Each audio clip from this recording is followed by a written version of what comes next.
I'm being joined now from our Abuja studios by Emmanuel Ukeje, who is a special advisor to the CBN governor on financial matters, financial markets. He's also a former director of financial markets at the Central Bank. Good morning to you, Mr. Ukeje. Good morning, and good morning to all the listeners.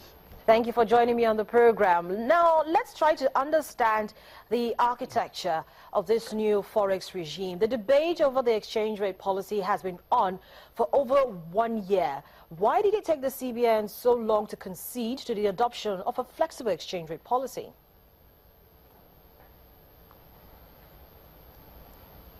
Thank you very much, Harriet. When you say it took the CBN so long, I wouldn't say it took the CBN so long because the information available to CBN in terms of menu of options at the time we adopted the other measures was just appropriate.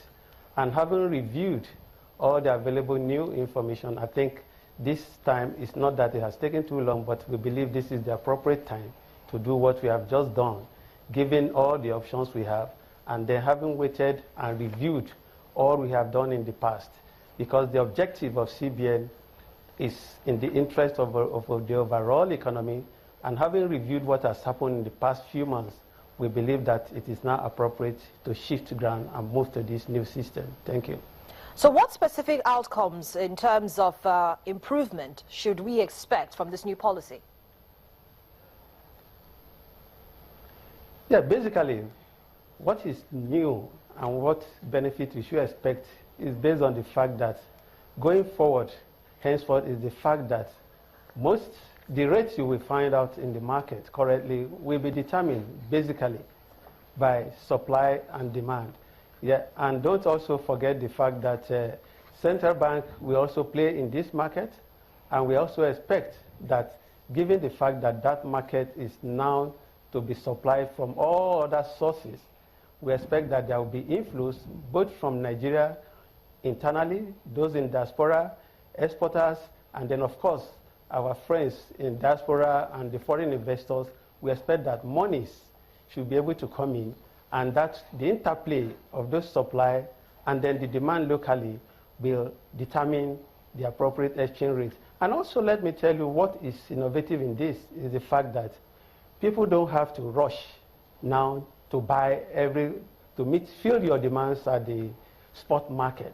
We have created an avenue for users of foreign exchange now that, look, you can plan by moving some of your demands to the forward option, and in which case you can lock in into any rate which you think is convenient for you. And by so doing, you are assured that on the date that obligation matures, you are going to get your foreign exchange.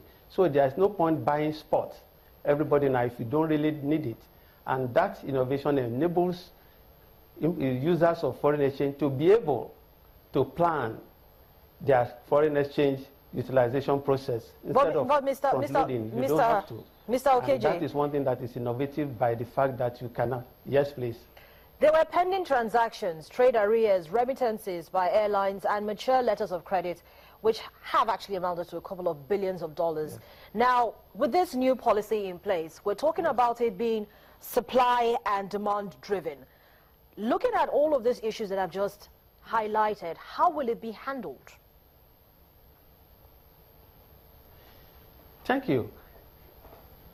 Like I said, yes, they are there, and we know what the quantum of those backlogs are, but in consonance with this policy, because Central Bank is not going to be the only supplier of funds, in as much as Central Bank will try as much as possible to supply as much liquidity into the market. I can assure you that there will be other players in this market which hitherto have not been playing in this game. And we expect that with those combinations, we should expect enough supply into this market.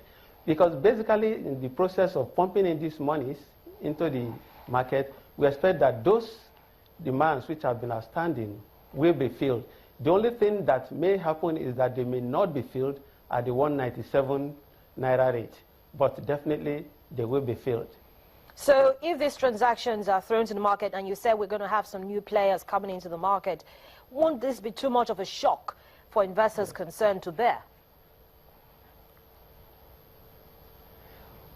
Well, you see, that is part of the issues we have. You have said it has taken so long to come up with this policy. Now this policy has come, we are talking about shock. There is no time you actually introduce any new policy that there won't be people who will be caught up in that policy. But all we are saying is that to a very large extent, there is going to be a process of minimizing. And that minimizing the impact is through inflows, which we expect to come as soon as this take off, because we have had the pronouncement by so many people, there are so many investors waiting on the wings to come in. And we expect that with this policy now, which has been put in place, we expect those investors to come in. We expect new monies to come in, even from Nigerians who have been keeping their money.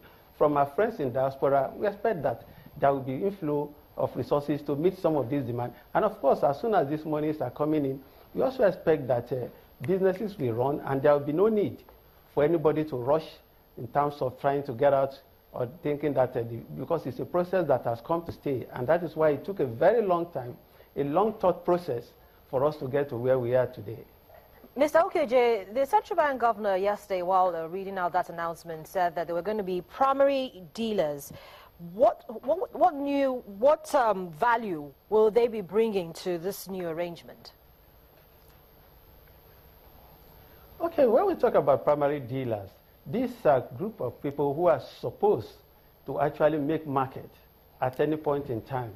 And they will have access to dealing with the central bank directly in terms of funding, which is by two-way quote. Like you also know, even in the fixed income market, we have primary dealers.